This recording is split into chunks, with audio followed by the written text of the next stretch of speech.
restless dreams, I see that town. Silent Hill. You promised you'd take me there again someday. But you never did. Well, I'm alone there now. In our special place. Waiting for you.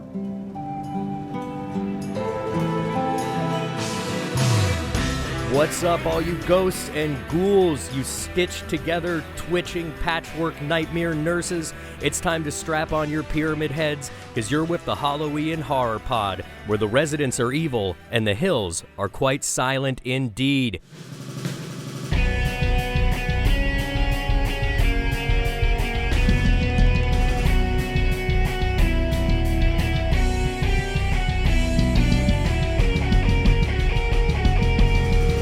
That's right, we're getting into it today. Silent Hill, how you guys feeling about it? I'm stoked. I love the series. Me too. It's been pretty formative for me. We're going to go through every entry leading up to F, which I know, Tony, you beat in preparation for this episode, so that is fresh on your mind.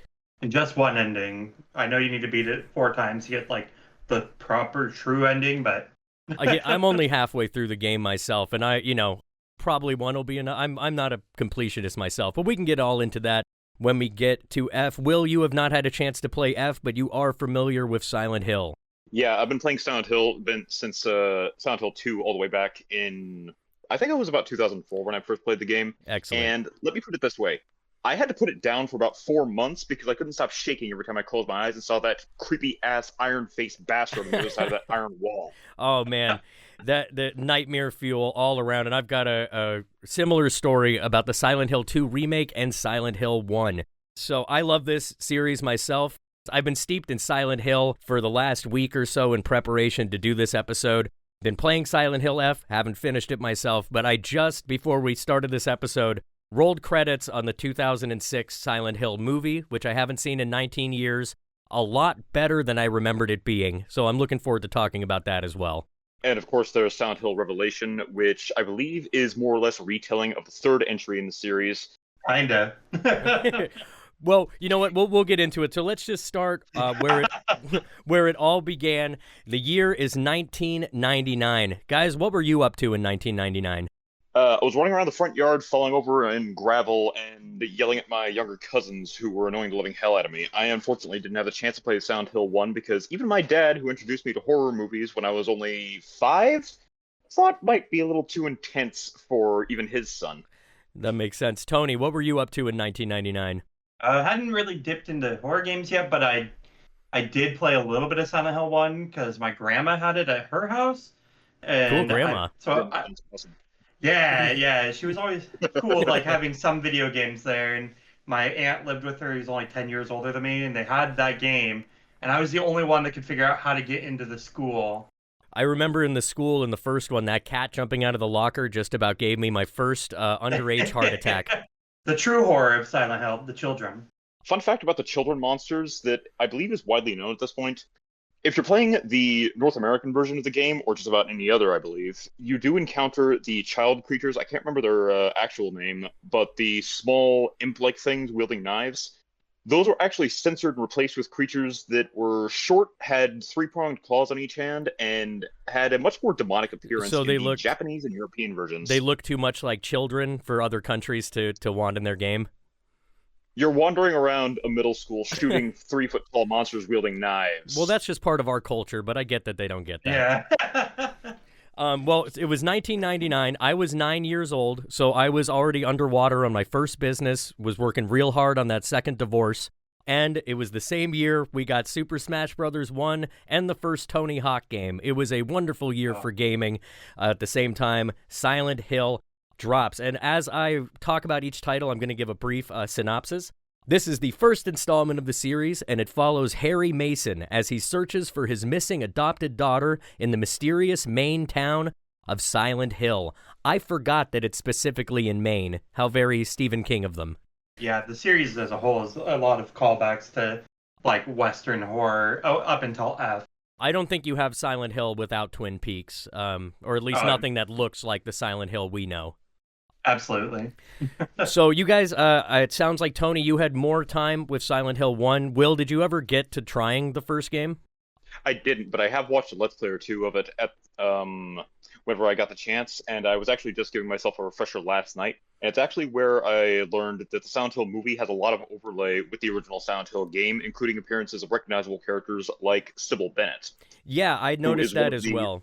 I was too hard on the Yeah, movie I- when it came out. I was a cynical 16-year-old. I appreciated it a lot more now that I could look back and see what a love letter to Silent Hill it actually was.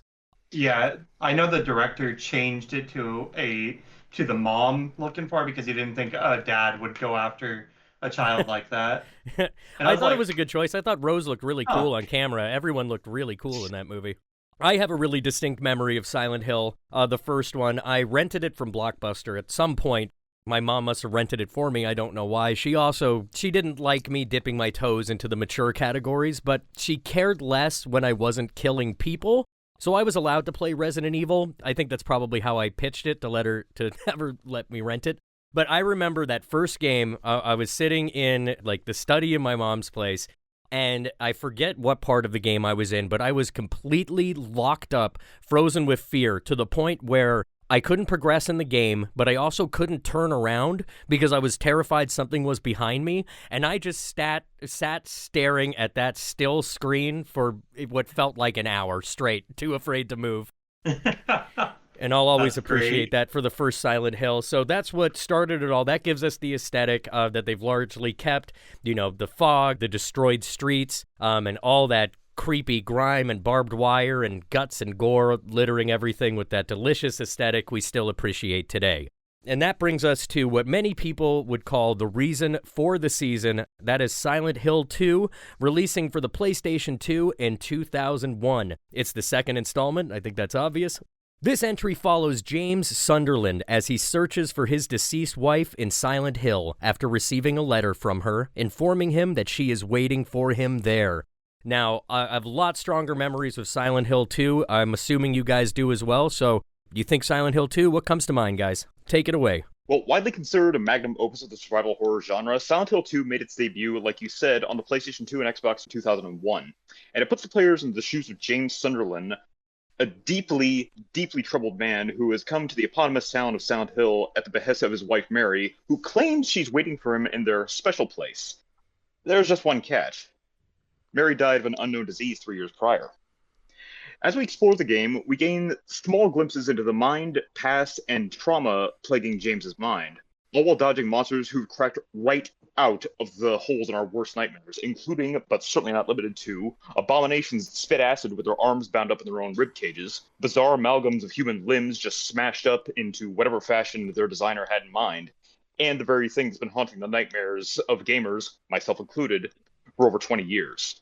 Pyramid Head. Beautifully put. Couldn't have said it better myself. Now, we were talking a little bit before the show, Will. You had a really good point about Silent Hill in general. It's emphasized really good in 2, but how the world and the monsters inside of Silent Hill tend to be mirror reflections of the torment and trauma that our protagonist carries with them into the titular town.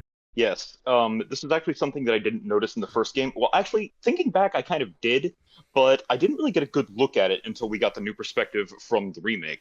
And if you take a closer look at the patients, you notice they aren't simply bound up in straitjackets. Their limbs have either been removed or bound up inside their own bodies, using their very rib cage as a straitjacket, and possibly even their organs as some form of grim binding. That's metal, But man. one of the more interesting parts is I noticed they seem to have very feminine legs. Whether they are masculine or feminine is kind of hard to tell given they're half rotted off. That's a really good point. I hadn't thought about that. But they're also wearing platform shoes that you would expect to see in gentlemen's clubs around the 80s and 90s. And they have partially bound corsets, which speaks something to a little glimpse into James's mind we get when you visit Heaven's Night in the remake. Tony, what is your experience with Silent Hill 2? I played Silent Hill 2 and 4 a lot in high school. Like, those are the two I had, and I played through them multiple times, got, like, all the endings, the secret little weapons and stuff. So I have a lot of experience with 2. Excellent. And then I've only played through the remake once, but I thought they did a really good job reviving it, and they do clarify a lot of the, like, design choices, just with, them being higher renditions of those monsters, and like Team Bloober being super big fans of the game and wanting to put that respect on it. Oh yeah, And, we're like, gonna we'll come back around to the remake for sure, but Oh, you yeah. could tell the love was there, and it's hard not to.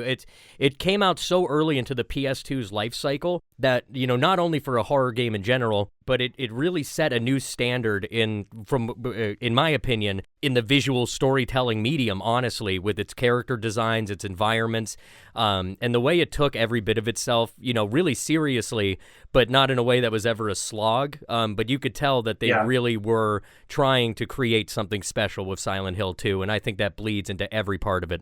The funniest thing with this series is like every game is like hated by the fan base for a while, almost like as it Like came out. the Like, moment it releases, and then everyone remembers fondly, well, what happened to that one? yeah, like Silent Hill 2 was hated because it didn't continue the cult story of Silent Hill 1, and then it was later on, it seemed like, oh wow, this is actually the best one in the series. You're the first person And I've then- ever heard referred to as Silent Hill 2 as hated. Maybe I was too young to notice conversations like that, but I've only ever heard of it spoken of in a flattering tones.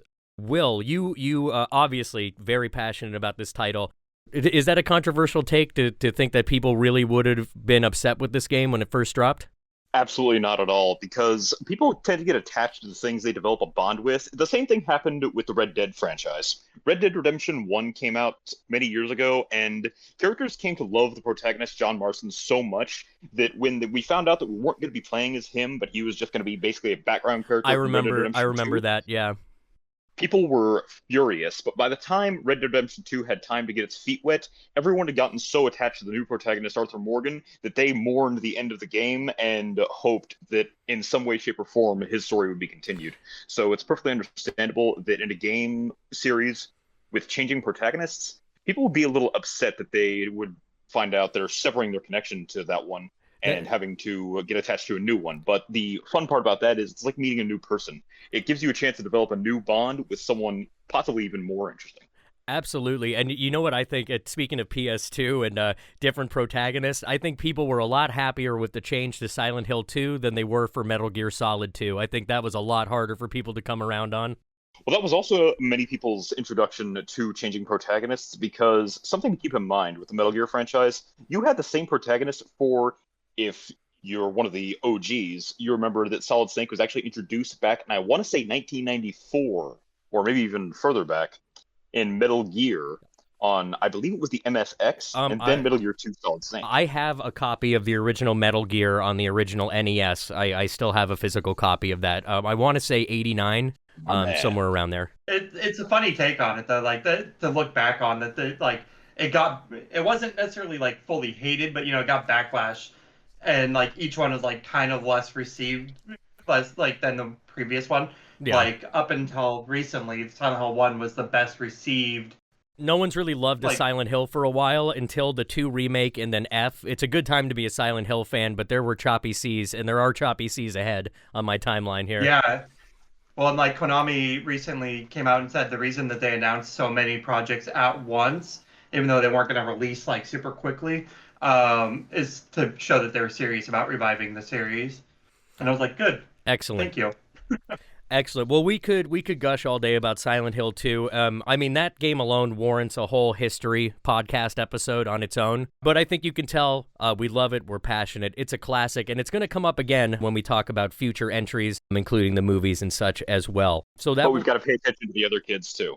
Yes, absolutely. Yeah. And that brings us to one of those other kids. That is Silent Hill 3, released in 2003 for the PS2 and the PC. It follows a teenage girl named Heather as she becomes caught in a conflict within Silent Hill's cult and discovers her true origin. Now, I've started Silent Hill 3 so many innumerable times, but I just haven't really progressed, and there's really no reason for it. I haven't, and I keep restarting it. But back to what you were saying, Tony, about how people were upset that they didn't continue the weird religious cult storyline and they wanted more answers. It sounds like they do continue that in 3. Did you play through that one all the way, either of you guys? Yeah, I didn't back in the day. It was a hole in my experience for a long time, and 2 years ago now 2 or 3, I finally played through it all on my stream. It was cool to fill in that hole. I didn't have like the nostalgia glasses for it, so I was like, by the end, I was like, I liked that. 2 is better, but I did like that. It was a That seems to be the fun general revisit. consensus. Yeah, I remember so many people talking, like arguing about it being the best or 2 being the best. So I was like, this had some big shoes to fill for me. Will, did you play through 3? Unfortunately, not. I kind of only played Silent Hill 2 at the time, and I was rather poor as far as a gamer's budget goes back then. But I did hear great things about it, and I became very interested when I found out exactly who the protagonist was and that she had a connection with the original antagonist, Alessa Gillespie, who there is so little known about that poor child except for the fact that when you put her anywhere near so-called normal people, she is not going to have a good life because it seemed like she was marked to be destroyed and hated since the moment she was born, and that very mark is what drew the evil that became Silent Hill to her. Yeah. And Silent Hill is just a manifestation of her pain, her resentment, and her ever-going question. Which is great. In the movie, that's exactly where it comes from. And no, the people who care about Alessa don't turn out great at the end of that movie either. And I think that is another nod to how faithful they were to some of the lore there that I didn't appreciate back in the day.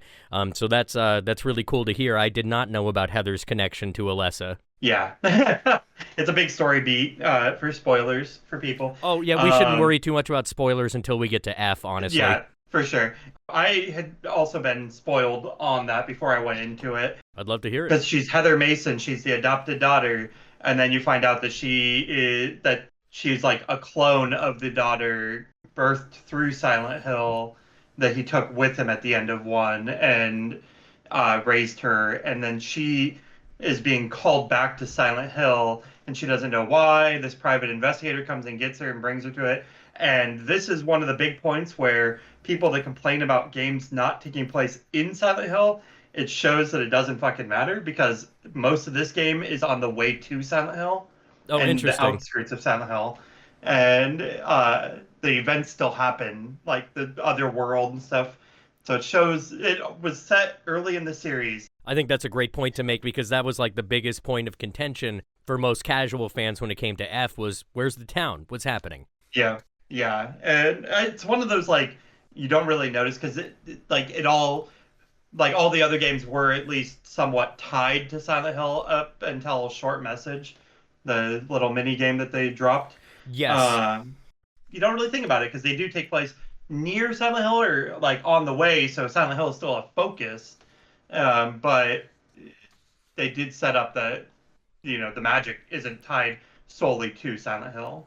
Well, excellent. Well, you gave me a lot more information about 3 than I definitely ever knew, so I appreciate that from y'all for sure. That's a big blind spot on my radar in the series as well. Is there anything you'd like to say about 3 before we move on to the next one, Will? Well, unfortunately, having not played it myself, I don't really have very many insights into it, but I will say that from what I remember of Silent Hill Revelation, the sequel to the movie you mentioned before, Heather is less a sibling or twin of Alessa. What she is more or less the last remnants of her good side that's been broken off from the curse. That's how they describe it in the movie, yeah. Yeah. And what we've basically got there is a case of this child's been so wrapped up in hatred and evil and pain that to kind of just complete the process into becoming the monster we all know, she basically just rejects the good part and sends it off on its own. But that actually does bring up a rather sad point. Beyond all this trauma and all that suffering, and the injustice is the only good word for it, there was still just a scared girl in there who all she really needed was someone to save her. Sometimes the monster is just so sympathetic, you can't do anything but let them rage and watch them burn out, I suppose. That's what happened to Alessa. Exactly. Our next title on our list here is one, if you gave me 3 PS2 games that I wished I had played back in the day, because I can't now, Silent Hill 4, The Room, would be near the top of the list. Released in 2004 for the PS2, Xbox, and PC, the 4th installment follows Henry Townsend, who finds himself locked in his apartment as strange phenomena begin to unfold around him and the other residents of the building. I thought this game looked so cool, I just never got around to it, and then it became too late. How about you guys? Tony, it sounds like you have a relationship with this one. Yeah, I played this one quite a bit back in high school as well. Back in the day, you just bought what games you could buy and stuff, and the retro game market wasn't insane, so I just picked up whatever I found when I like was like, hey, I wanted to check that game out when it was new, I but know that now it's very like well. $15. So I played it quite a bit, and I think it's one of the most underrated entries in the series. Like I understand some of the fan push against it because it was a pretty dramatic change It's all in first from the person, other correct? games. It's all in first person? No, Oh, okay, my mistake. it just it's all essentially from a room, and different portals open up, and you go to different locations through there. So you're not.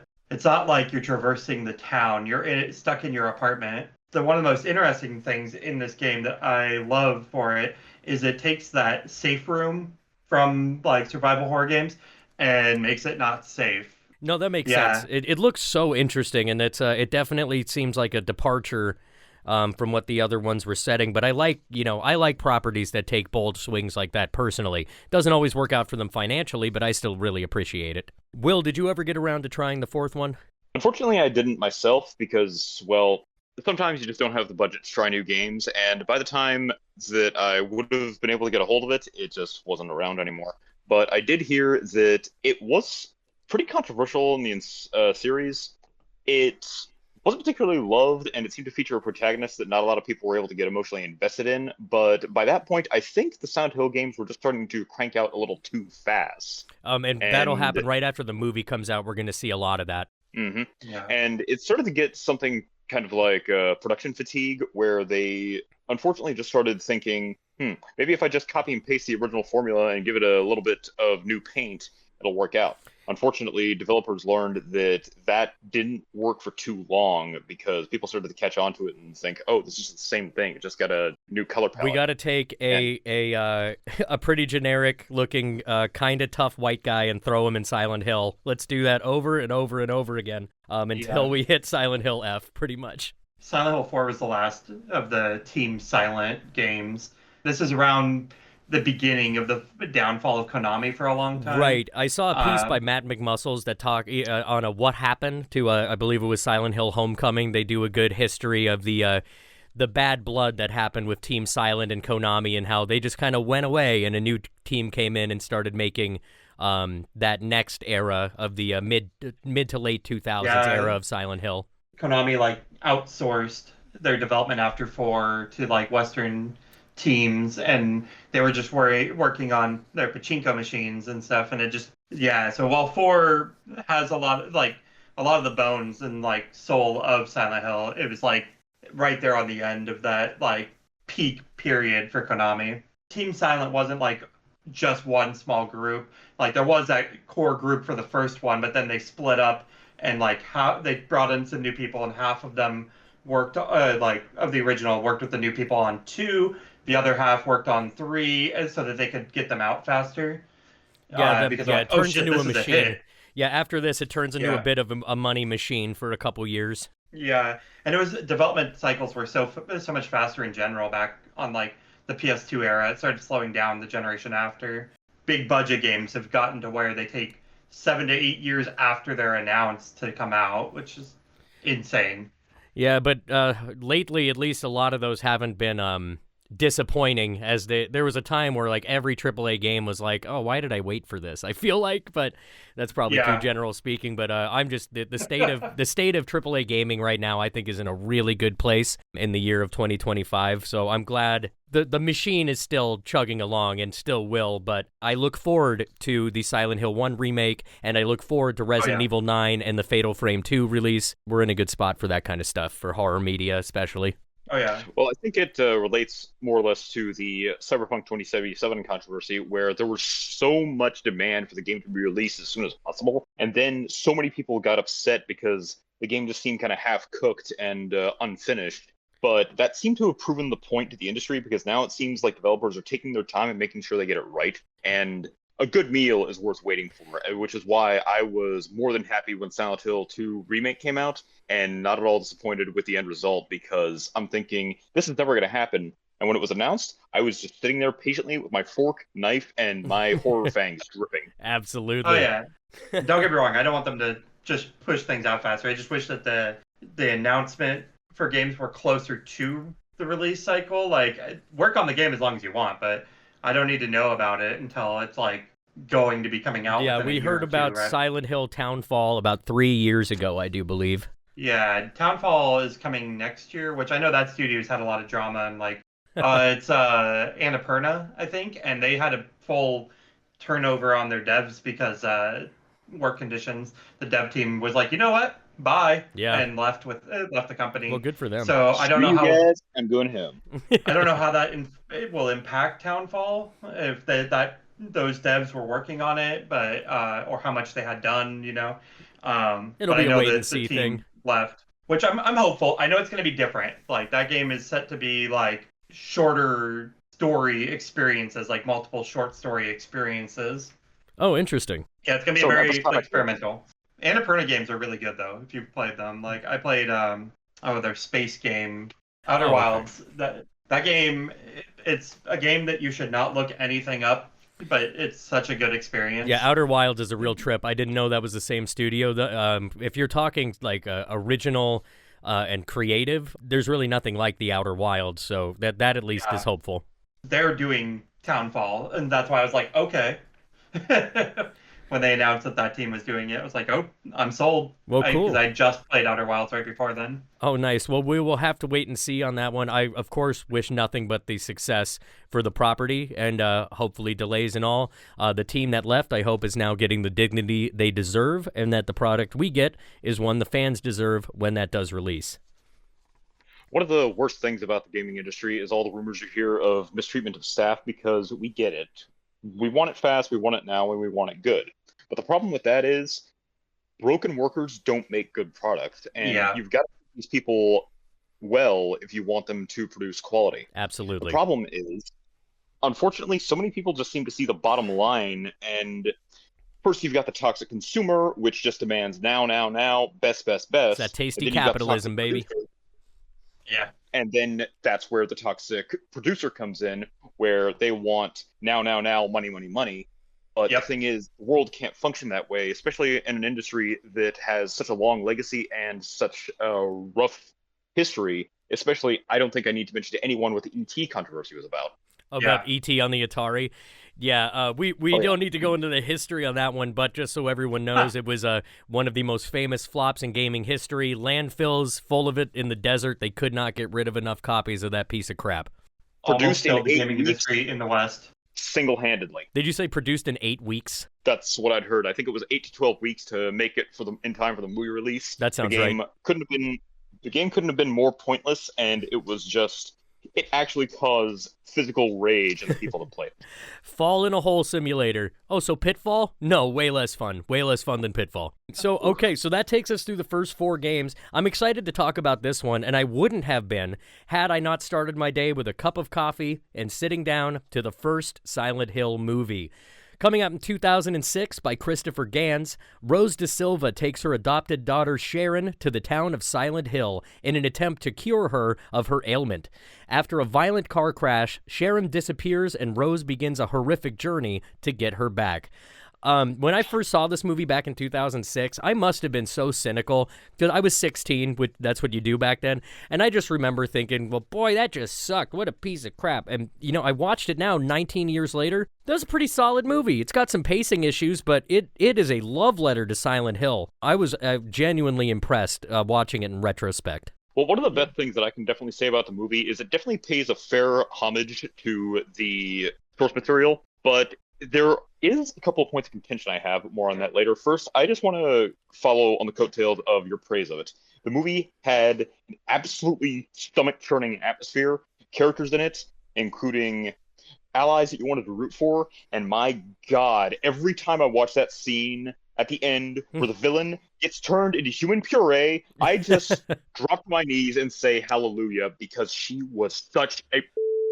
Probably the interesting thing about the movie's setting, though, is it seems to just have its own kind of thing going on. Now, while it does have cameos from memorable characters from the game franchise, including Officer Sybil Bennett, we also seem to get sort of a different perspective on exactly the origin of the evil of Silent Hill, and probably the biggest departure is, some may not know this who only played the Silent Hill 2 remake so far, but Pyramid Head was only James's persecutor. Each protagonists in the series seem to have its own version of what follows them into the dark. That is something I was going to say, is that in the Silent Hill franchise, thanks for reminding me, the town and the enemies in it are representatives, they're mirror images of their trauma. They're kind of like your own personal enemies and setting, but the imagery from the second Silent Hill was so iconic that it made its way into what everyone wants to see in a Silent Hill property, including the nurses, Pyramid Head, which is why he's there. But like you said, he's really only James's monster.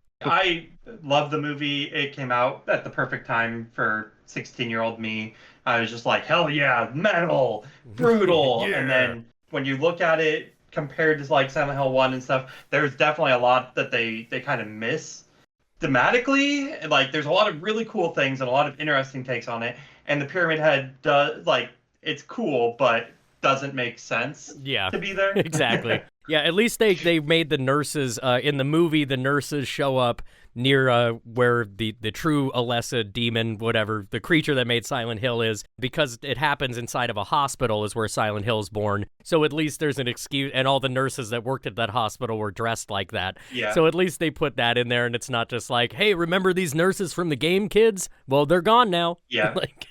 Yeah. An interesting thing that can be interpreted from the movie setting with the nurses in particular is, I know their faces were usually bound up, obscured, or I think, if memory serves, in some cases their face was just outright missing. Yeah. But her name was Lisa. Her surname escapes me. But I believe in the movie, it may have been Lisa herself or a reference to her. She was even wearing the same uniform. When she looked into the ICU unit and got a look at actually what had happened to Alessa, and for those who don't know, the poor girl was held over a bed of coals and basically smoked alive like a side of ribs. In the movie, the poor thing was seared to the bone. In the movie, she tends to her breathes. all the time. She's like she's forced to tend to that same character in the movie. Has her eyes gouged out and is like forced to tend to her and cry blood forever. Apparently, that's an interesting perspective on the nurses, as they would show us some kind of a manifestation of. You could take their provocative attire as a perspective on how resentful Alessa would be of the fact that she would never get to grow up and become beautiful and feminine. And also, the bandages around the face seem more symbolic to me, because all that nurse did was look through the little plastic window and get a glimpse, and she was shocked and ran away. Yeah. And Alessa probably would have taken that personally. So she'd bind the faces of all the other nurses kind of just as a, don't look at me. That's really cool. That's a really cool perspective. And as for Pyramid Head himself and his appearance in the movie, it feels like this would kind of be his beginning, like his first mission. He had just been created, and that's why he kind of just pursues anybody he crosses paths with. He's just so full of hatred, and he's the manifestation of Alessa's desire to find those who did this to her and literally tear the flesh from their bones, as he did to that one girl in the church Which steps. is iconic. If I remembered anything from that movie, it's that skinning scene. It splattered clear across the sidewalk, and man, that girl was, I hope she was gone like that, because that looked like a level of pain that no mortal mind could even begin to comprehend. And she was the one. So in the movie, because I just watched this, the woman who gets her skin ripped off by Pyramid Head, iconic, is at the time throwing throughout the movie until she dies. In that moment, she's throwing rocks at the woman who was Alyssa's mom. So I'm kind of rooting for her throwing rocks at the woman who brought Alessa to hell, but also you're rooting against her because she probably still like cheers for burning witches at the stake. So you're just kind of happy to see everyone get what's coming to them. Well, another thing about it is Dahlia didn't know what these lunatics had in mind for her daughter. She was persecuted, she was belittled, but these people were just zealots, fanatics, as the detective said in the movie.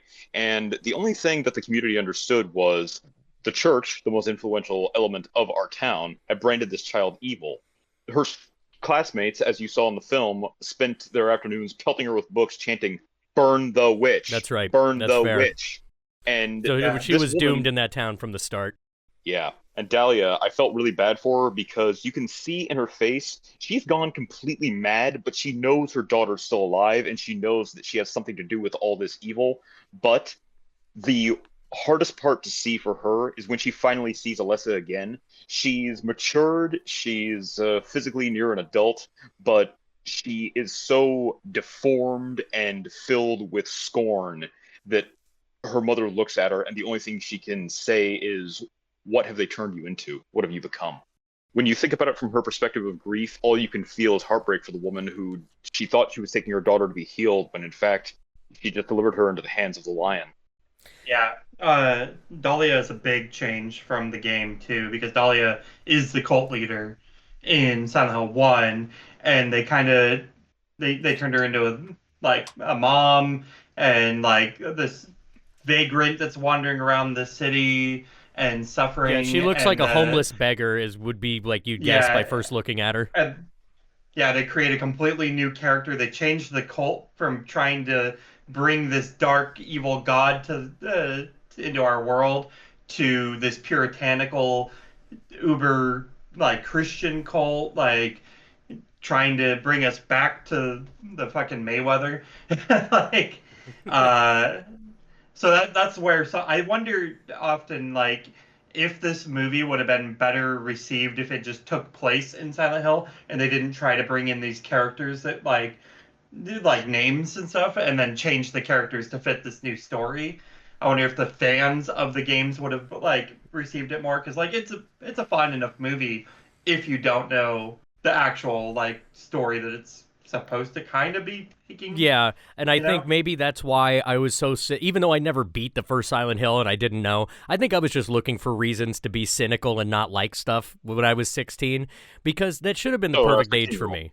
Yeah, exactly, but I loved lots of stuff like that. Why shouldn't I have loved all those religious zealots being turned into, ragu paste at the end by barbed wire? I have no reason why I have such negative memories of watching that movie, because I thought it was pretty fun. Especially after what they did to our girl Sybil. Like, Sybil from I wish I'd have wrote her name down. She was in The Walking Dead as well. Iconic role as Sybil in that movie. She looks so cool. Well, there's one other thing that I wanted to point out here. I would probably disagree with the idea that fans would enjoy it more if they didn't have a prior connection to the series, because if you think about this, the setup makes perfect sense, because you've got this order of religious zealots that had taken this woman's daughter from her arms and turned her into a monster. So why wouldn't this woman, wandering as a vagrant, desperate to find any sign of her little girl, and why wouldn't she just take their idea, their foundation, and turn it around into exactly what they feared out of spite? Why wouldn't she just take up the mantle of a new religion, fashion it into her own designs, and find a way to, if her daughter is already a monster, why not just crank it up to maximum, take it beyond the limit, and show the entire world exactly what happens when you take your madness and your hate out on an innocent child? So the setup for this movie seems like a perfect origin precursor to Silent Hill 1 to give us effectively the birth of a monster and its most devout follower. Couldn't have said it better myself. That's awesome. I was pleasantly surprised. I had fully expected to wake up and really need that cup of coffee to get through that movie, but really happy to see such a loving homage take place right after those first 4 games, which I think there's total eras of Silent Hill. Well, that was the end of Team Silent, as we said. To get that movie that, even if it's not completely cohesive to the plot of the games, it's hard to deny that it is a love letter to the series in general. Even when she first arrives in the town of Silent Hill, she's followed around by these great fixed camera angles, and there's a few great fixed camera angles like you get in the games that really accentuate what cool sets they have in that movie. Even 19 years later, they look so good. Fixed camera perspectives are frustrating to modern gamers, as I can understand, but also cinematic cameras like that do give excellent chances at exposition and a very unique perspective. It goes back to eras like the original Metal Gear games, and Resident Evil, of course, and third. Oh, of course, and the God of War games. Fixed perspective offers a very excellent way to demonstrate just how breathtaking, cinematic, and overall incredible environments can be. Yeah, the fixed camera angle, it just helps with the narrative and stuff too. Like and putting you into like these certain tones and moods. Like if it wants you to feel small, it's a smaller, closer camera. If it wants you to feel, like different, it'll back up and make you in this big room where you can see everything. Whereas like being able to move your camera around and stuff, you can kind of take a lot of the fear. They have to change how they deliver the fear, because it's just you're more open and aware to your surroundings. Yeah, no, that makes sense. I really like that, and I appreciate your perspective on things. Well, Shut up, George. yeah. Earned. Agreed. Big agree there. That probably takes us through Silent Hill 1. Definitely recommend going to check that out. We're going to get back into the games. What some would say is Silent Hill's Dark Age, even though none of them are that bad, they're also just not that memorable. And we're going to start with Silent Hill Origins. Came out in 2007 for the PS2. Well, first the PSP, and then later on the PS2. It is the 5th official installment in the series, and it is a prequel to Silent Hill 1, and it follows trucker Travis Grady, who becomes trapped in Silent Hill after rescuing a girl from a burning house. Yeah, sounds like he really deserved that for rescuing someone. No good deed goes unpunished. Did any of us touch Origins? I know I have not. Okay, let's go with a question that probably has more than one affirmative answer. Did you ever touch a PSP? Oh, I still have my PSP. I actually just found it on my charger the other day and played a little Metal Gear Acid 2. My PSP, it was great. Yeah, I was married to my PSP for a good number of years there. I love that machine. I had multiple little memory cards with that I'd saved the PSN, like PS1 games. Yeah, so man, I had like 3 memory cards that I marked with the different shapes. Then I would keep a list of what games were on each shape that I had in the little pocket of my PSP holder, so I could change them around. It's a shame that system didn't do better. It really is. And you know what? I actually still, and we'll get to it, I still have a copy of Silent Hill Shattered Memories for my PSP, but I don't think I ever played it. I actually heard decent things about Shattered Memories for those who played it, but by then it seemed like a lot had given up on the franchise. Sure. Well, we'll get to that too. I don't think we need to spend too much time on Origins because we're not that versed. I think we have more to say about the PSP than that title. So that should bring us to Silent Hill Homecoming. The 6th installment of the series follows Alex Shepard, a soldier who has returned from a war overseas. Glad it wasn't a civil one. Upon his arrival, Alex discovers that his father has gone missing, his mother has become catatonic, and no one can provide the whereabouts of his younger brother, Joshua. So, Silent Hill Homecoming, do we have any memories with that one, guys? Unfortunately not. I didn't even own a PSP, unlike you two, so if there are any insights to be had there, I'm afraid they fall squarely on your shoulders. Well, I should have meant to say this is not a PSP release. Silent Hill Homecoming released in 2008 for the PS3, 360, and PC. Really? Yeah, that was their return to consoles. I fell off of it. Like, somebody recently brought up the reason that a lot of people didn't connect with it, and like it's because he's a soldier. You know, he's already trained for combat, whereas every other game you're just kind of random person thrown into these horrific monsters. And I heard Homecoming. I heard Homecoming was more action focused.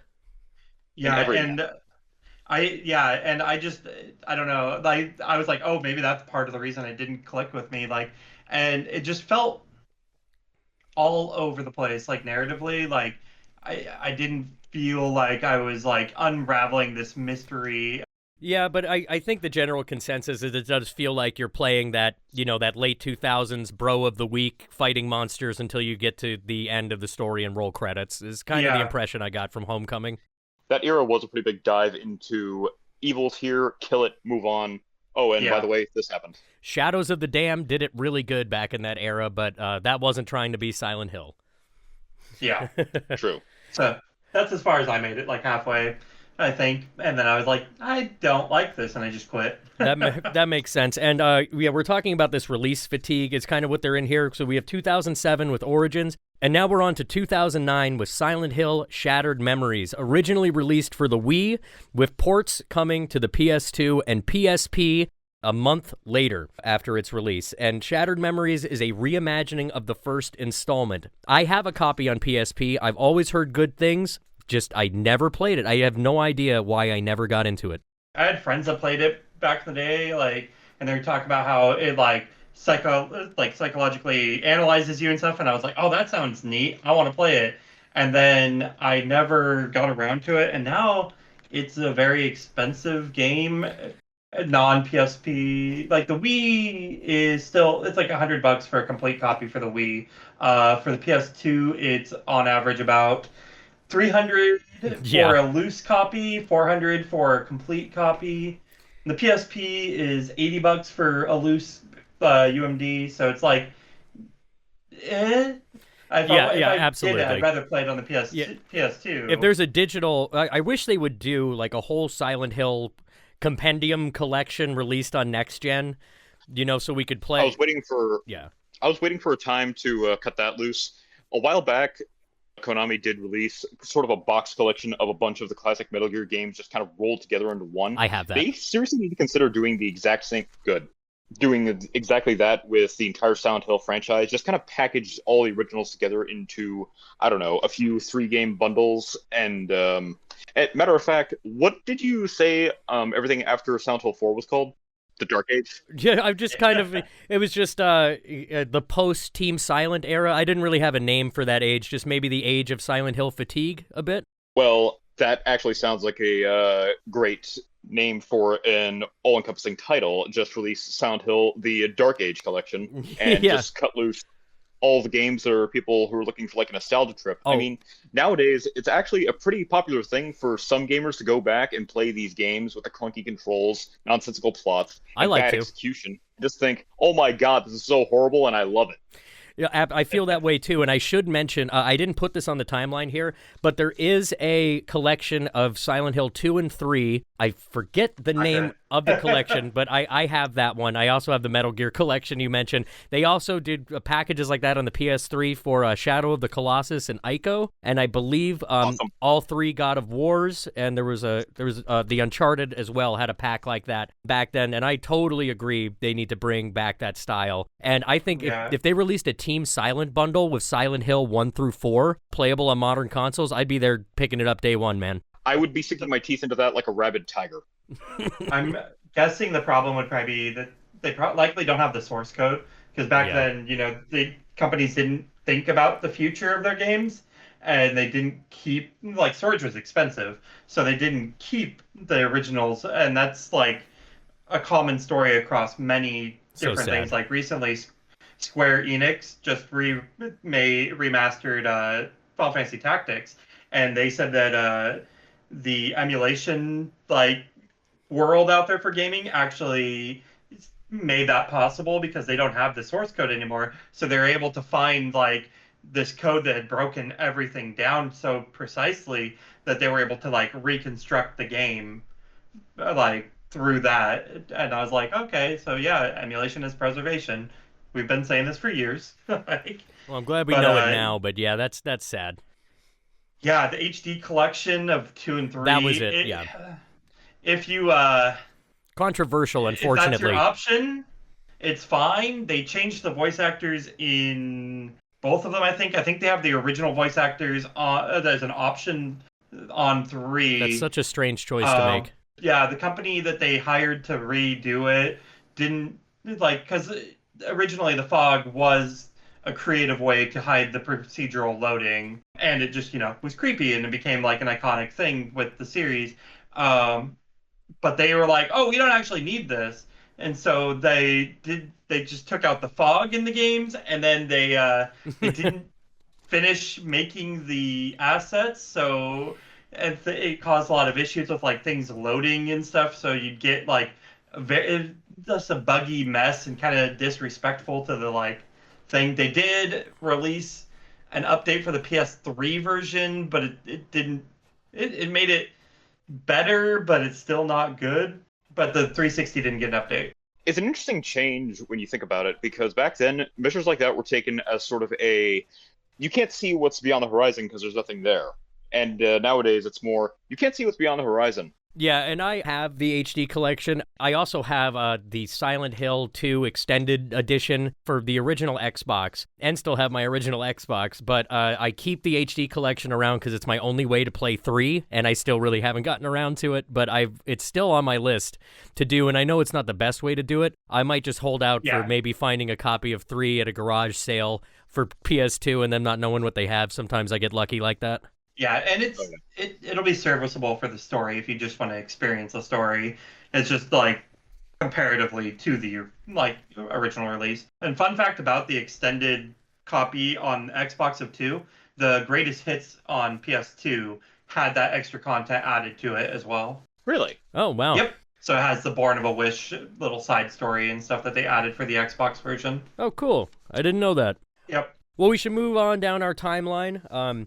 We're getting pretty close to modern time, but we still have one more entry in kind of the forgotten period of Silent Hill's history, and that is Silent Hill Downpour, released in 2012 for the PS3, 360, and it was the only game in the series' history that had a 3D stereoscopic mode for the PS3. It's the 7th installment in the series. It follows Murphy Pendleton, cool name, bro, a prisoner who becomes stranded in Silent Hill after his prison transport vehicle crashes. So this is another mainline console entry with a tough guy. He's not a soldier. This time he's a criminal. I don't know much about Downpour, but from what I understand, probably pretty similar to Homecoming. Yeah, I played it when it came out. But that's such a long time ago now. I don't remember a lot from it. I remember the prison bus crashing. I remember having a decent time with it. Like, I didn't mind it. Well, that's good. I'm probably just speaking out of turn then. It was a step up from Homecoming from what I experienced, but as far as the fans go, it's still not. It didn't live up to Team Silent, and from what I remember, I can understand that, but it's so long ago now, and obviously it wasn't good enough to leave a super lasting impression, unlike the originals, where I'm like, I remember it. I'm like, I didn't hate it. Yeah, no, I totally get that. That makes sense. Will, But do you have... unfortunately, Oh, yeah, please. The problem with a release window like that is after that, the Dark Age has just passed, and when you come into an era like Silent Hill Downpour, you're recapturing the magic, but at that point, nostalgia has taken such a deep root in the minds of gamers that the only thing they're really going to understand is this isn't the original. The only thing that they're really going to care about is it's not Silent Hill 1, 2, and 3, and this is just an attempt at recapturing magic, and they're going to be looking through a lens of cynicism. So, the only way to really capture your fan base back like that again is to do something so jaw-dropping that it rattles the earth to its core, and the sad truth is there are just so few that can do that because it's a matter of timing, luck, execution, and just delivering something that's so incredible. Everybody that wants to ignore it can't help but look back. And boy, oh boy, we have one more movie to talk about, but talking about taking incredible swings and producing something that everyone wanted to get their hands on, we're going to be reaching the heartbreaking story of PT here in just a bit. Oh. But before that, we do need to go down our timeline. But we've all got a lot to say about PT and Kojima, I'm sure. But first, I did not see this one. This is the second Silent Hill movie, Silent Hill Revelation in 2012 from MJ Bassett. From what I can tell, at least from what they say, it is a loose reimagining, apparently from Tony. That's a real underline on that loose. When her adoptive father disappears, Sharon De Silva is drawn into a strange and terrifying alternate reality that holds answers to the horrific nightmares that have plagued her since childhood. Let her rip. Well, Silent Hill Revelation, I did see, but I think I only saw it twice when I was younger. And it was a sequel to a movie that had been so poorly received that people practically plugged their noses and walked past the theater when it was playing. Which is a real shame. I've never heard anything good about it. Reimaginings and alternate universes are always a treat if you take off the filter that says, this isn't what really happened. You have to approach alternate universe scenarios like this with the mindset of, this is my favorite meal, but it's a different kind. Like ribs and steak, or something with a different sauce on top. And I found it particularly interesting as a reimagining in that the movie, and spoiler alert here, so plug your ears. Oh yeah, no, I think we're good. Go for it. Right at the end, when Heather finally escapes the town, she does so by leaving Alessa behind, cutting her connection off from Silent Hill's evil, and her father disappears into the mist to go look for her missing mother.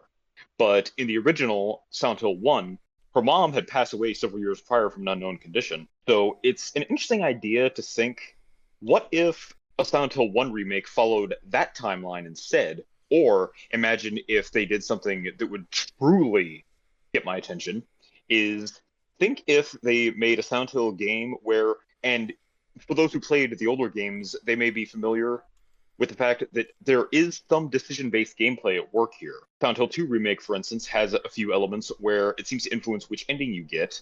And imagine if, depending on Harry's fixation, is he trying to find his daughter? Is he trying to find his wife? Does he even believe either of them are still there? Or has he simply just given up? Is he trying to find his way to safety? Imagine if they'd set it up so that the decisions you make, depending on your fixation throughout the game, you find your daughter, your wife, or do you just get lost in the mist, never to be seen again?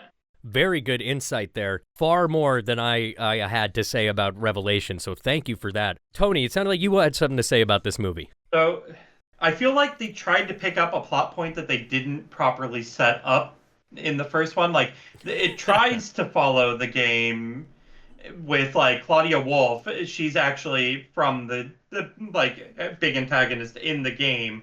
And she takes up where, after Dahlia, the cult leader Dahlia, from the first game, she takes up in the third game, running the cult, brings Heather / Alessa back to Silent Hill to try to magically impregnate Heather and have her birth this dark, evil god.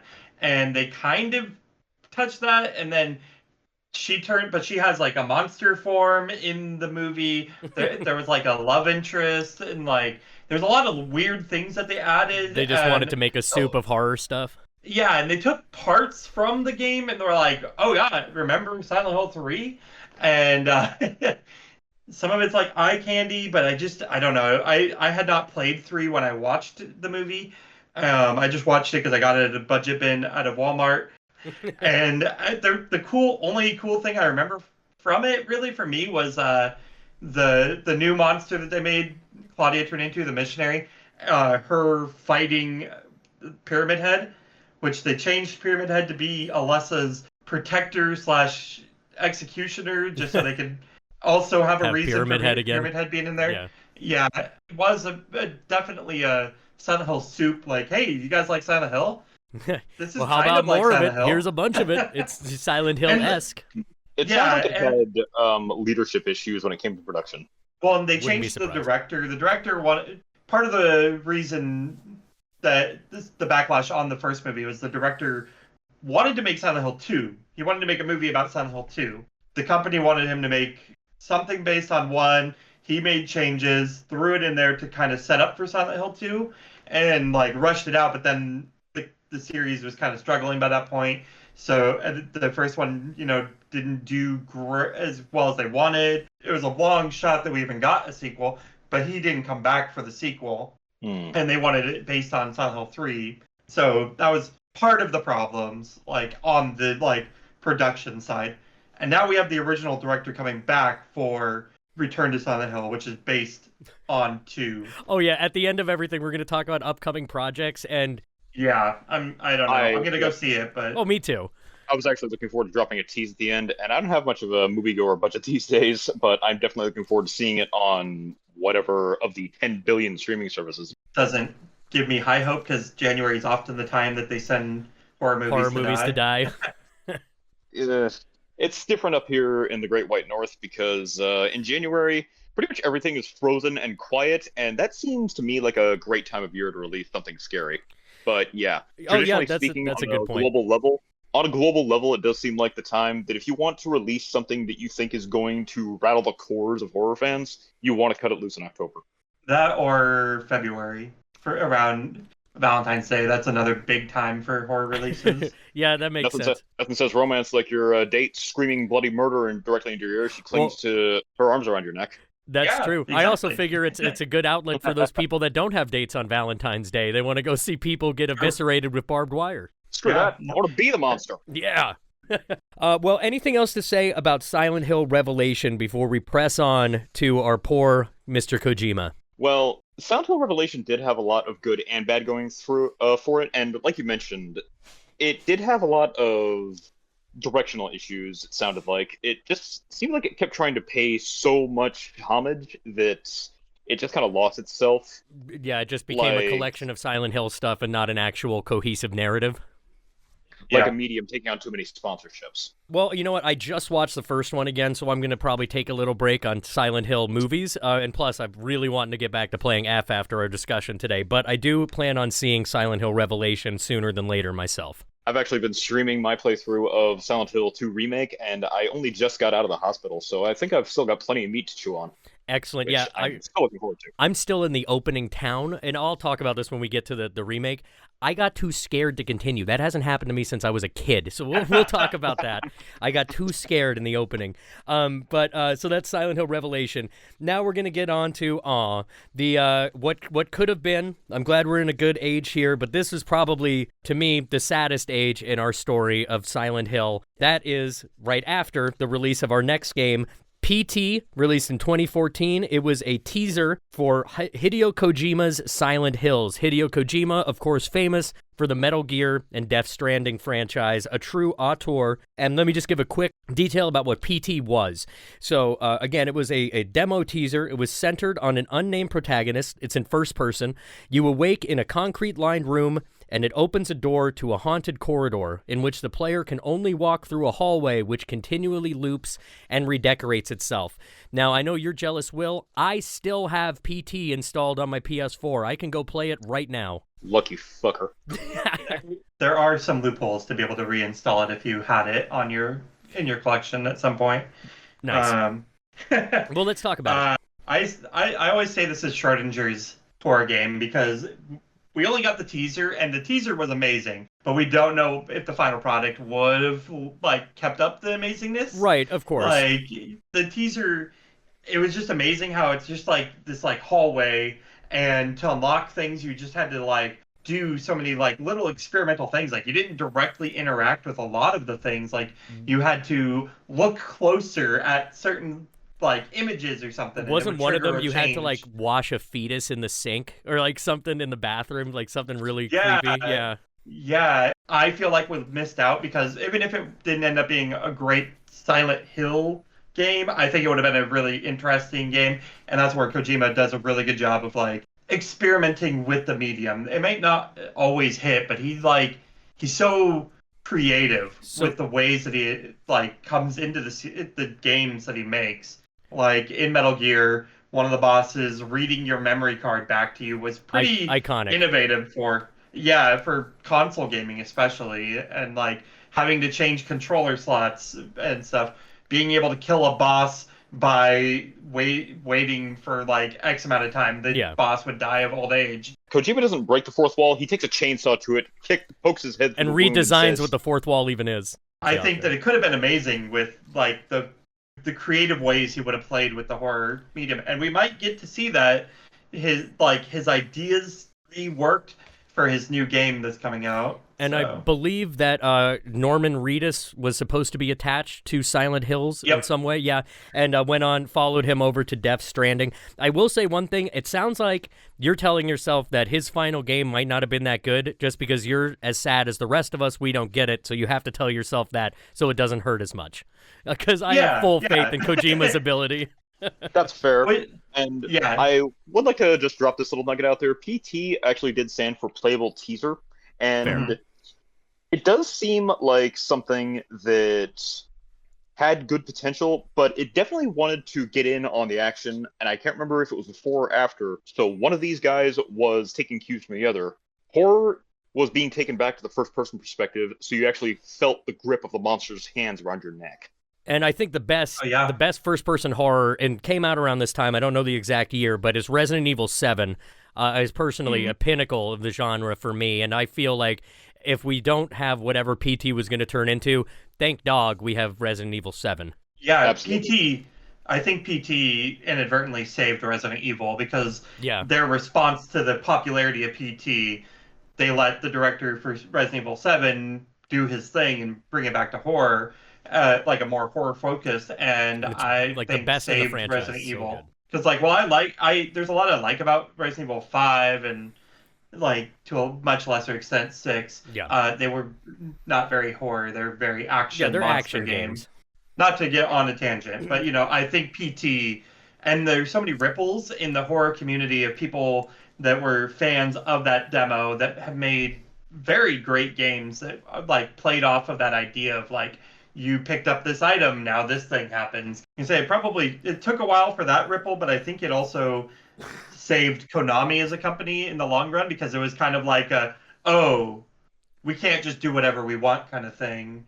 Because this obviously caused a lot of backlash and a lot of people to be Yeah, Konami kind of sucks now. They're not really making games. It was with the release of Metal Gear Solid 5 that Kojima left Konami in 2015, right before its release, and Silent Hills would never see the light of day after that. And then someday, probably not in this podcast, but let's find an excuse to talk about Kojima's whole career, because I just love that guy. Nobody's mind works like Hideo Kojima. Nobody that can screw with your brain that thoroughly while not even being anywhere near the room you're in is definitely a masterclass in his craft. I like this stuff. I forget what it was, but he always tries to push for crazy stuff real quick. There was one where, like, if they stop playing the game, they can't play it again for, like, 2 weeks, or, like, stuff like that, where they have to hold him back a little bit. Yeah. He can't stop screwing with people. I did find the game. It's called Metal Gear Survive. Yes. Yeah, I played a little bit of that. Definitely not at all memorable. It's That okay. was the first It's not game they Metal released Gear. that had nothing to. Yeah, that was the first game they released that had nothing to do with Kojima. Yeah, okay, that's fair. I had forgotten about Metal Gear Solid or Metal Gear Survive, and you know what? I bet a lot of other people have as well. Yeah. So now we're with Kojima leaving in 2015. We don't hear from Silent Hill again for about another 9 years. And that brings us to the release of the absolutely awesome Silent Hill 2 remake in 2024 on the PS5 and PC. I mean, what can you say? You guys have gotten farther than I am, so please get into it on the 2 remake. Well, there is one thing that I can say. Hell yes.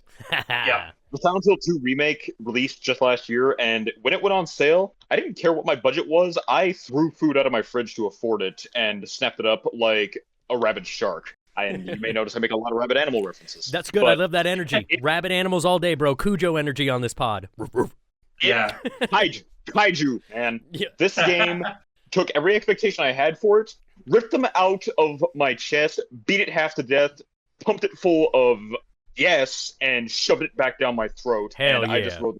And the only reason I'm not still glued to it is because I wanted to stream it for my friends to see just how much of a freak out that I could have with it. And oh my god, there have been so many. When you get to your first weapon in the remake, it's much further in. You're actually in the town proper, if I remember right.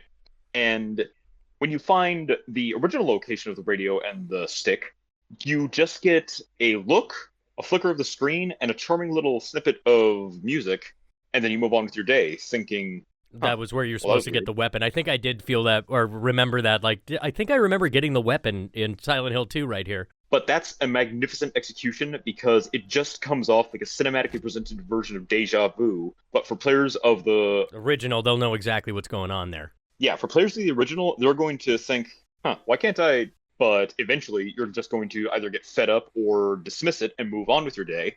But for players who are entering at this point and hadn't played the original, you poor fools, they're going to see this and think, that's weird. Yeah. And you find all kinds of little snippets like that. Scratch marks on the floor of the hotel where the original grandfather clock riddle was located. Oh, that's really cool. You can just stumble across all these little nods, and I believe it is an achievement in-game to find all of the memories and flashbacks.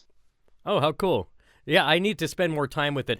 I didn't spend much time with it, but I need to get back to it. I got it on sale, and I know I'm going to love it once I really commit to it. But I got so genuinely scared for like the first time I can remember as an adult. And it took me back to playing the very first Silent Hill where I was frozen solid looking at the screen and afraid to turn around.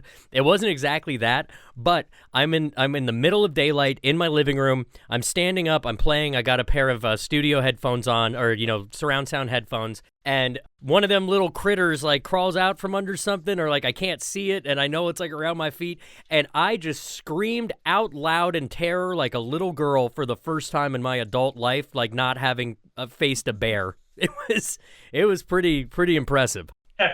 Yeah, they did a really good job of like expanding upon the original and showing a lot of love to the original. It like doubled the playtime of the game comparatively to the original. The hospital was the only point that I felt like overstayed a little bit for me. It was just like by the end I was like, I want out of here. Oh my god. But it wasn't bad. It was just like I was like, there's so much. And like that's also like nearing the end. I think the prison was a really good change. It felt scarier. Like there was a lot more intensity. Yeah, they just did such a like amazing job, and I wasn't sure because I know that Bloopers, other games had kind of mixed reception, and I haven't played any. I just like of them, so I was like, I don't know what to expect, and a lot of people were worried from the mixed reception of their other games. But I think they knocked it out of the park and like redeemed their name The name as a of solid, Silent Hill. like, yeah. And now they're working on a remake of one, Which so I'm definitely going to be there for. Easy peasy. same. Yeah. Some people are like, why didn't they remake one? And I'm like, I think Konami made the right choice They by did. remaking two. Two's the one to with go it being with. the most popular standalone entry in the series. When It people had a lot ask, of pressure, and yeah. when people ask what game to start with, like nowadays, like if they want to get into Silent Hill, I would say easy peasy to the Silent Hill 2 remake. If you're at all curious about dipping in your toes in the modern age, that's the place to start. Most effectively, in my opinion, and easiest to acquire. Silent Hill Absolutely. 2 remake is definitely much more approachable for anyone interested in the franchise. But if you're interested in the nostalgia trip, I'd also recommend playing the originals either Oh, of first course. or afterward. If you're not a fan of old school controls like in, say, Like Resident Evil 1, Tank or Resident Evil controls 0, from Lara Croft, all that. oh yeah, you may find it a little frustrating and hard to get used to, but it is worth it, especially if you're interested in basically exploring the background of a modern game. Can't fully appreciate a recreation without understanding where it's coming from. Absolutely. And for a 24-year-old game, I'm confident that if I booted up my PS2 or my Xbox and put on Silent Hill 2, that I would still be impressed with the setting and the execution, the sound design. I bet it would still hold up in its own way as a game that old can these days. Oh, definitely.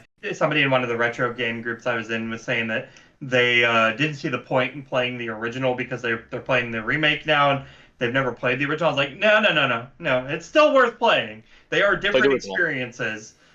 Like Yeah. it does a really good job of recapturing the love of the original, but they are still different experiences, and I do think it is worth playing the original if you can get your hands on it. But if you can't, the two remakes Man, fantastic. how good are modern controls? Isn't it just great to have a game that feels that good? This has nothing to do with Silent Hill, but I know Will's familiar with like the difference between playing Armored Core on the PS1 versus Armored Core 6 on the PS5. We are blessed with the way controls work these days. Oh yeah, yeah. I was just talking about how I feel like I didn't have an N64 growing up. I was a PlayStation kid, so I like playing the N64 games. I played them at friends' houses and stuff. But trying to go back to them now, I'm like, oh my god, so brutal. one joystick. What is this? Oh, and when you have to Oh my use God. you have to use those weird C buttons to look around. I was trying to play Perfect Dark. I couldn't believe I 100%ed that game as a kid back on the Yeah. Nintendo. I can't even aim at anyone in the first level now when I try to go back.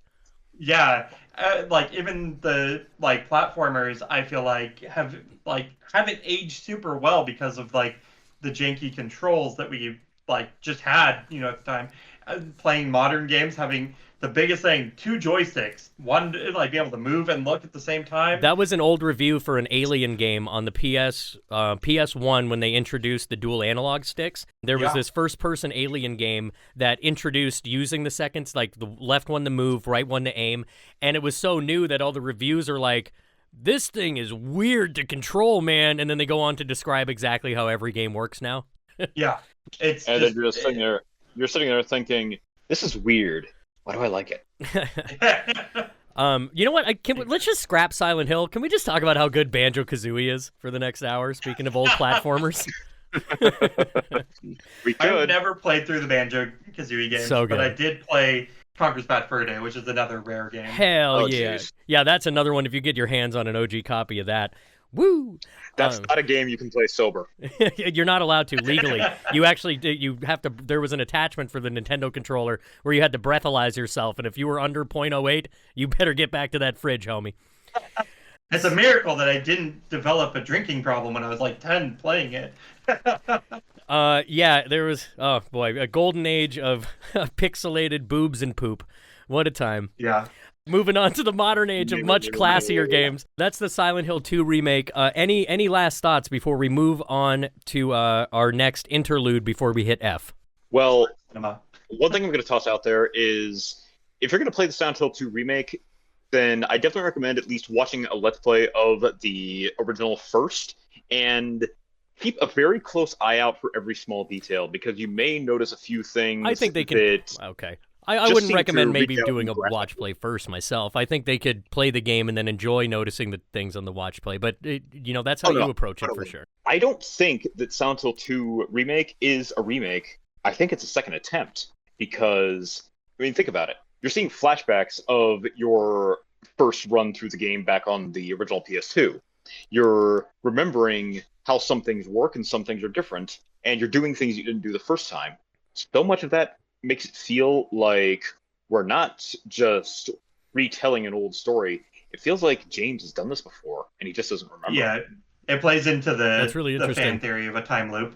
Oh, cool. I'll have to keep And that in mind. And one other thing, I was a bit confused by one aspect that the community seemed to have in mind, at least for what I was able to find. Everyone's like, "Oh my God, Maria, why is this poor woman here? I've got to protect her." I'm just thinking, follow close or go away. Yeah. I've got shit to do. Go, leave me alone. Yeah, Whoa. I'm so glad I don't have Silent Hill protagonist problems. I'm just so glad I'm not dealing with anything that people in these games are dealing with. Right. I'm just thinking, I don't even know who you are, and you're acting like you're the best thing to happen to me since sliced bread. Go away.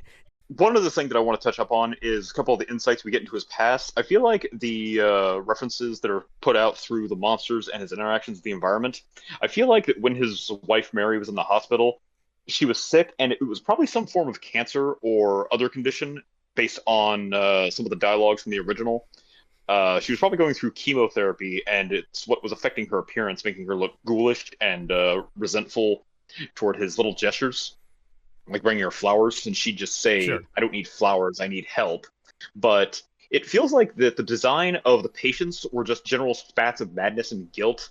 And when we get into Heaven's Night and look into the bourbon, like I mentioned before, I feel like James probably developed a vice for when he said he was taking time off work to visit his wife in the hospital. He'd just say that and then find himself at the bars and the clubs pounding booze. And the design of the nurses, it's probably widely known at this point that they're both a symbol of his resentment for the hospital not being able to help Mary and his own sexual frustrations, which Yeah.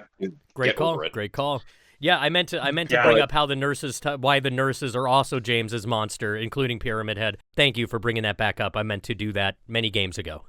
Well, the supporting characters also, I think they do, like in the remake especially, they did a really good job of flushing them out and giving you more of like their back, like, because it's not bad in the original by any means of showing you and not telling you what happened Why with is those it- characters and why they're there and what their Why- personal Silent Hill is. Yeah, I found myself asking, why is Eddie puking in the toilet? And the explanation of it implied that he had just murdered someone in the kitchen, and he's trying to sort of get his head around that was interesting. And when you bump into him at the theater, it gives some interesting insight into one reaction he has, because you, as you leave the theater, and George, have you gotten to the movie theater in the remake? In the remake, no, I still am in the first part in the town. I really have not progressed past getting the first weapon and screaming like a little girl inside like the record store or something. Well, as you leave the theater, take a close look at the way Eddie reacts to what James says to him before he leaves, because it seems like we get some insight into Eddie's, like, I think, victim mentality and the effects that being bullied when he was younger and even as an adult have had on him. I gotta be honest, I forgot about Eddie from Silent Hill 2. I need to jump back on the remake. I might even start that again tonight with us talking about it. I'm kind of itching for it right now. Another game that I have installed that I didn't realize I forgot to check this one out until I was examining my notes, so this is all on me. Guys, the same year, we get Silent Hill Short Message. This was a free release for the PS5. It follows Following messages from her friend Maya, Anita finds herself at a crumbling apartment block, infamous for rumors of suicides. Drawn inside, Anita soon finds her sense of reality shattered as she encounters bizarre, otherworldly spaces haunted by a twisted monster. Tony, it sounds like you are familiar with Short Message. Please tell us about this one. Yeah, I think it's an overhated game. A lot of people complained that it wasn't Silent Hill. There was no combat or anything. It was free. No one should complain. Yeah, exactly. Like, Word. you're complaining about something that's free. Just don't play it. But I think it's worth a playthrough. I do understand some of the complaints where people quit at the very end. It was kind of frustrating. I did have to like be like, "What am I missing?" and looked up like a little bit to be like, "Oh, Oh, I okay." have to do that all the time. That was me playing F. I had to look up like half the puzzles. I'm so dumb sometimes. Yeah, there's a lot of well, it wasn't super puzzle heavily. Like there is puzzles, but it's not like Silent Hill puzzles. Sure, I get what you mean. At the same time, Right. like it's like you have to interact with this item kind of thing. But I thought it was an enjoyable little experience. It's a couple hours long. I think I finished it in like 3 hours, and that was while I was streaming. So I mean, pausing to engage with people. And am I correct in hearing that it essentially our protagonist lost her name, but that she's a bullying victim, that a lot of the game revolves around the trauma of bullying?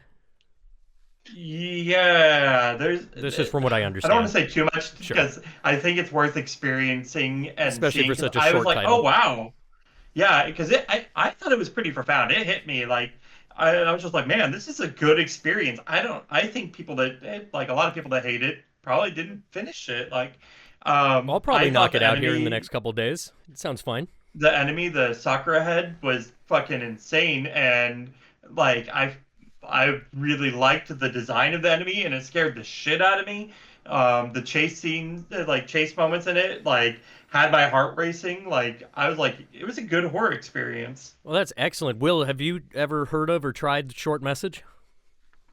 It slipped my mind, and I downloaded it a while back, but I ended up dropping it from the console without ever playing it. But I think I will take a crack at it. Me too.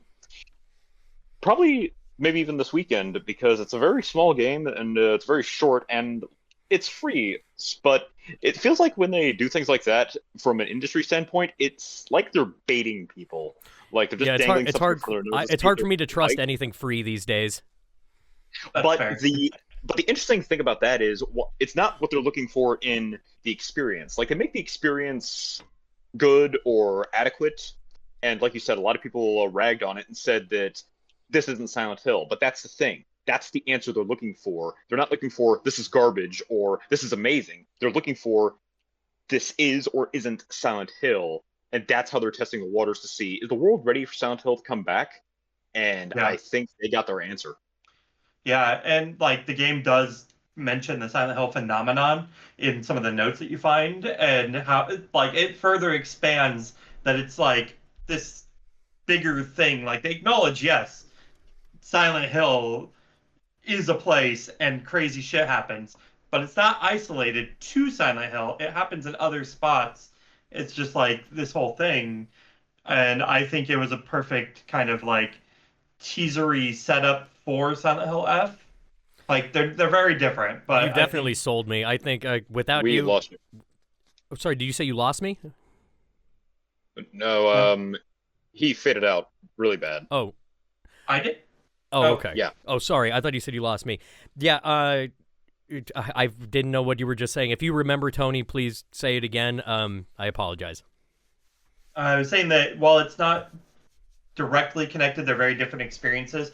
I think it was a good kind of teasery setup for Silent Hill F to take place outside of Silent Hill. Nice. And yeah, I'm definitely going to be trying that, and especially due to your review and description. Thanks for not giving too much away, because I'm definitely going to take a crack at it. It's already taken up storage space. I might as well. No harm in it. Yeah. But speaking of Silent Hill F, I think it's that time of day where we get to the meat of the matter of the moment. Silent Hill F, released in 2025. The game is set in the rural Japanese town of Ibisu-Gooka during the 1960s and follows high school student Shimizu Hinako. In this one, our protagonist is a young woman who does not adhere to the traditional norms of her rural setting. Again, we're in the 60s in Japan for context of the setting at the time. This is, of course, post-World War II. But immediately after World War II, the nation of Japan became they started pushing more liberal laws and liberal ideas for their society, and a big part of this game is how a woman's place in that society, so to say. But in the late 50s, the Conservative Party took back over Japan, and the nation was pushing for much more conservative and stringent ways about the way the country was run, as they did leading up to World War II. And so that sets our protagonist, who is a tomboy, who is not adhering to the proposed marriage the family wants for monetary reasons. Her friends think she's strange. You can make some inferences about maybe her sexuality, but that's hardly the point here. Instead of just being a reflection of our protagonist's trauma, what they're going through, it seems to be a reflection of the trauma of the entirety of that portion of Japan, if that makes sense, that's all kind of happening around her at the same time, if you get what I mean. So we've got a protagonist that everyone is demanding fall in line and conform, and in fact, she's facing the personification, the embodiment of society's changes in its will on those who are different. That's how I saw it. That's, yeah. Like, I was already sold on it, but you just made me sign up for a 2-year warranty. No, if you get what I mean. Yeah, I do get what you mean. That's awesome. Now, our buddy here, Tony, he put in the work, and you beat Silent Hill F before we recorded today, so that's fresh off your mind. Tell us about your experience with the title. Oh man, I don't want to go into like big spoilers since I know you guys haven't played it yet. But I'm the halfway. game, so many different things, like little events, interactions with other characters, little notes you find and stuff. I felt like a kid again playing the old Silent Hills. Like I was like speculating. I was like, oh man, they could probably be like, this is what was going on. This monster might mean like this and stuff. Yeah. And then like, now that I've gotten a conclusion and a lot of like retroactively things made like sense too.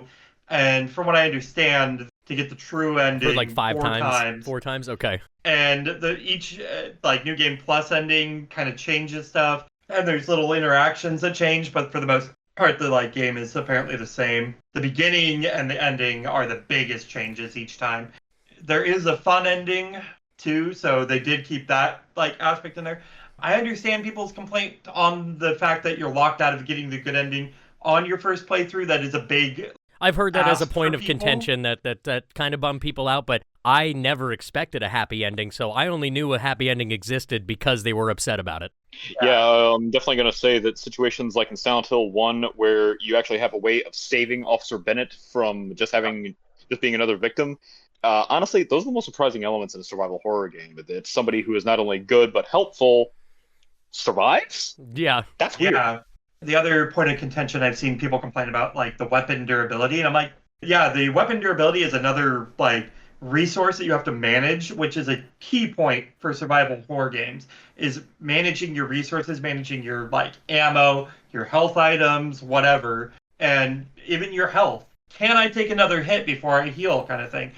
Sure. And so, yeah, what I wanted to say about the combat is it is pretty easy. They give you an option when you start between normal and hard. I kind of wish I'd have chosen hard combat because I am just blasting through these enemy encounters in F. But that being said, you do have to take the weapon durability into account, and it is a little more like, it's kind of like a Dark Souls game a little bit when you get into the melee combat. And I don't find it particularly challenging, and I think the dodge mechanic to just slip right through everything, I think is pretty powerful to a way where it took quite a bit of the tension out once I got the hang of, I would just wait for things to approach me and then kill them eventually. So that would be kind of my note. If you want more tension, maybe up the difficulty a bit. But again, I haven't finished yet, but I also am about halfway, and I don't think I've died yet either. So I've been that's what I playing would Silent say. Hill 2 Remake on, I believe I set it to hard riddles and combat, and yeah, I'm kind of just tearing through things as I find them. I do get caught off guard once in a while, but yeah, if you're any kind of decent in counter combat games, you're not going to have a difficult time with Silent Hill's combat if you're clever about it. Yeah, and I think F is probably the easiest combat of the franchise at this point, but it's also a little more, like I said, it's a little more Dark Souls-esque as it is combat, but that's not exactly an apt comparison. I played a lot of Souls games before this, so I had that going in, so I was like, okay, I'm playing on hard. It's a lot of healing. I didn't die to regular enemies too much, but there are definitely some points where it's like, you're locked in a room. Here's a bunch of enemies. And that added a lot of challenge, like facing multiple enemies. Ooh, those. Just Speaking being- of challenges and multiple enemies, some of the thinking particularly that scarecrow puzzle, some of the most really interesting and haunting. Not just puzzles, but the environments in general are great. And I would think, the enemies in these games, you can find ways to figure out how they're like a reflection of the trauma of our protagonist. I think the riddles are where the culture of Japan really come in. I feel like Definitely. that's where the Japan of it all really shines in, of course, the level design, because that's where they are, but in the nature of how the puzzles are laid out, it's completely culturally unique and really impressive. Yeah, and the Dark Shrine is a really interesting take on the other world. It like, again, heavily into the Japanese culture. I think that made it really creative. People were kind of like back and forth on it because they want that rusted, dingy look from other Silent Hill games. And I'm like, I think this is a good way to expand the world. We're not even mentioning what a nice aesthetic touch the world being covered in like those blood flowers is. You don't get the rust, but you get these gorgeous flowers all over the place that sort of act like the way the rust did in the previous games. Yeah, and there's just so much, like, the notes, like, it really pays you to, like, explore and find the little notes and read them. It fills in so much to, like, speculate on and there's a figure dossier. out, like, what the... There's an expanding so you can go dossier back of the and read. people you've met that updates as their story progresses. So you can always be reminded if you want to look at that. And plus, then you get little bits of artwork. You get little insights into how our protagonist sees these people, not just descriptions of who they are, because it's like her personal notebook. Yeah, and the puzzles were really good. There was a couple that I was like, I'm kind of stumped on this, but it was just like too many possibilities that my brain wasn't clicking, and I like looked to get further help. There was only one puzzle near the end that I was like, I have no clue, and I just looked up the answer. That would be one thing why I couldn't stream these kind of games, is because I would have to stop to Google how to solve a puzzle while everyone watched me on stream, and that's just not fun. Yeah. I usually stream horror games with a couple of friends of mine in the background for voice chat because it adds a fun little mix-up, kind of like it takes you back to the days where you're just sitting there on the couch playing a single-player game while two of your friends try to help or heckle you as you go along. And they were quite a bit of help with, in the 2 remake, the riddle at the motel involving the safe combination.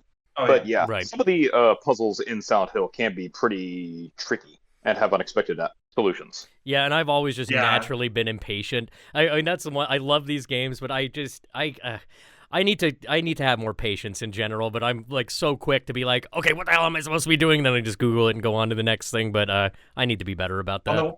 And then I was laughing when you mentioned the scarecrow thing. I need to go back and make a clip still that reminds me. But I was almost out of weapons because I was playing on hard, and I was like, and you kept fighting. You kept fighting the creatures instead of yeah. So like you fuck up the monsters there, and I was like, you know what? I'm almost out of weapons. We're gonna force our way through. So I was running up and like not because I just fighting all of them. Yeah. I grabbed the thing and then ran until I got the right one. It pointed the direction. So I had like 12 of the little scarecrows following around, and I was just dodging and then grabbing and then dodging and grabbing and like just using that gamer experience of kiting the enemies around. That's fun. And I was like, it was really funny, but I was like, oh my god, I'm gonna die, because I didn't have a lot of healing that's either. The best. That's the best feeling, and almost no other game like Silent Hill has affected me like that, where you really have that feeling of something right on your heels, and you're like, I'm gonna die. Like that's I love that. Up to that point, I just kited an enemy away, beat them with the pipe or something, and then went about my merry day. And it wasn't too like. I was like, okay, this combat, like, it's going to be easy. I wasn't managing the durability very well yet. And so it bit me in the butt, but I made it through. Well, excellent. And we shouldn't, I mean, I could talk about this all day, but I encourage, especially you, Will, I think you're really going to enjoy F when you get around to it. You'll definitely need to let us know when you do. Oh, absolutely. Well, boys, we have been here some time. I think we are about ready to say goodbye to Silent Hill. First, I'd like to talk about a couple upcoming projects. To be determined what it is, if we're ever going to get it. Silent Hill Townfall is an undetermined date. We don't really know much about it. We talked a little bit about it earlier. But the one we do know a little bit more concretely about still doesn't have an official release date, but the team that did the exceptional job of the Silent Hill 2 remake is remaking the first Silent Hill, a game I know we'll all be there for. Oh, definitely. And lastly, the upcoming movie, can you remind me of the title? I think it's Return to Silent Hill. Townfall did get a release date announcement. It is March 26th of next year. And that would be 2026, Nice. March of 2026, depending on when you're listening to this. Yeah, and then we know Silent Hill 1 remake, I would assume, at the earliest 2027, maybe not 2028, Yeah. depending on how big it is, you know? Absolutely. Well, I can't wait for that. Guys, I think we really got into it. This has been an absolute blast. I love Silent Hill. I don't know about you. I just do. Yeah, it's one of my favorites. And, Absolutely. Agreed. But I did want to toss this in to make absolutely sure I got it out. There is one spectacular failing that the Silent Hill 2 remake has over the original. What's that? Well, you know the classic trope that games had where if you just sat at the main menu long enough, it'd just give like a little demonstration of the gameplay or what have you? Yeah. Just to recapture that old arcade magic.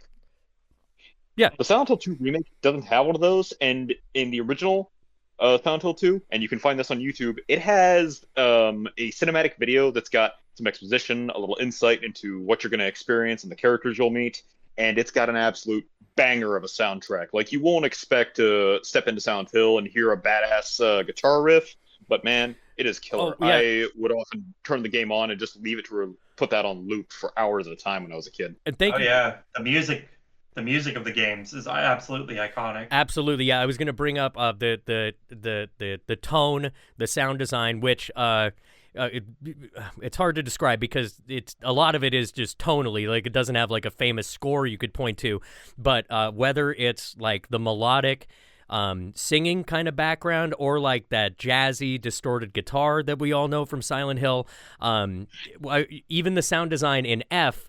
Not using traditional or what we would think of as, modern Western instruments.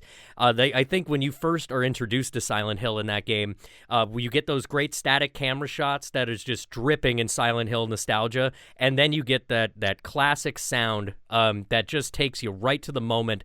And I also wanted to point out that the sound design in the movie was really faithful to that as well, and I wasn't expecting that. One of my favorite elements is pretty much always that ominously eerie yet somehow tranquil piano tone that plays during cutscenes where it just seems like there's either some introspection or some revelation going on. But it's an odd moment of, while it is internal conflict, it is an eerie moment of peace among the mist. Silent Hill F, the music, they kind of play with the iconic like Silent Hill soundtracks, but then they're very has that Japanese traditional very cool stuff element to it. It's super good. God, it's such a good game. It really I'm is. super excited for the future. Taking structures like that and probably the Prince of Persia: Sands of Time way back in 2002, I believe it was, is one of my favorite examples because toward the end of the game and at several other points, you're introduced to hearing what sound like traditional instruments of the Middle East and of course Persia. And you hear like these chants and these older instruments that sound like they're hand carved from wood being played in a modern style. You get like these really aggressive riffs played on these instruments that sound like they can barely hold their form while they're being jammed like this. And that is just one of my favorite styles, to hear like old-fashioned tools being used with modern technique. Absolutely. And that is just one of my favorite musical genres ever. Well, then I don't think you'll be disappointed. Good to hear. All right, gentlemen, I think that about wraps it up for us with Silent Hill today. This has been a heck of a journey. And so thank you for taking this walk with me. I've had an absolute blast. Before we go, Tony, you got what socials, streamers, tags, what do you got to shout out? My Twitch stream is McPatches_3D, MC Patches _3D. And I'm active on Blue Sky as well with the same name. So excellent. Yeah. Will, where can they find your streams? My streams are typically on YouTube. My channel's pretty small, and I've got a bunch of like 10-year-old AMVs on there, but I do like to do some game streaming, and I have a blast doing it while getting a bunch of commentary and cheering, as well as cheering from my friends Tech and Chrissy in the background, can be found at YouTube as Alaskan Ghost, all one word. And if you're interested in checking out my streams, then I'd be glad to see you there, especially live. Oh, and as a little note, I like to say these little remember lines at the end of my videos, and I'd just like everyone to remember this. In Silent Hill, most of your problems can be solved with a chainsaw. Yeah. Absolutely. That's how I find Or a most steel things. pipe. And then as far as me, you can catch me on the Hallow Ian Horror Hour, the Hallow Ian Horror Hour, all 3 seasons streaming now on YouTube. Season 1 on Tubi, Plex, and the Roku channel. As far as future work, go ahead and hire me. I'm an aspiring voice actor. Find Hallow Ian Horror Hour and say, hey, I want that George's guy's voice. Why not? It's about all I have to plug. Thank you guys for being here. We'll catch you next time on the Hallow Ian Horror Pod. Thanks again, gentlemen. And I hope to see you as the White Fog. I hope to see you all as the White Fog descends on theaters for Silent Hill 3 movie. For the Silent Hill 3. Jesus Christ. Return to Silent Hill. Boy, that was smooth as ice. We hope to see you there. Have a great one, guys.